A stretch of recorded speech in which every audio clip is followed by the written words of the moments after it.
છે। આપણે કોઈ પણ ગ્રહ પર પાણી વિના જીવનની કલ્પના પણ કરી શકતા નથી। હવે આપણને પ્રશ્ન થશે કે એવો કયો ગ્રહ છે જેના પર પાણી અને જીવન બંને ઉપલબ્ધ છે? તો હું કહું, પૃથ્વી એકમાત્ર જેવો ગ્રહ છે જેના પર પાણી અને જીવન બંને ઉપલબ્ધ છે। પૃથ્વી પર 71% પાણી આવેલું છે, જેમાંથી 2.5% પાણી જ તાજું છે, જેનો આપણે ઉપયોગ કરીએ છીએ અને બગાડ પણ કરીએ છીએ ને। હવા, પાણી, ખોરાક વિના કોઈ પણ સજીવ જીવી શકતું નથી। તેમાં સૌથી અગત્યની હવા પછી એ પાણી બીજા નંબરનું સૌથી મૂલ્યવાન છે।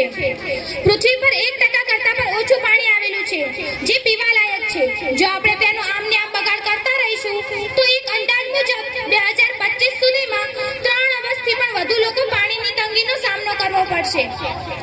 થોડાક વર્ષો પહેલા કોઈ વિચાર્યું પણ નહીં હોય કે પાણી એ દુકાનોમાં વેચાશે, આપણે તેને પૈસા આપીને ખરીદીશું, પરંતુ હાલના સમયમાં તે એક સામાન્ય દ્રશ્ય બની ગયું છે।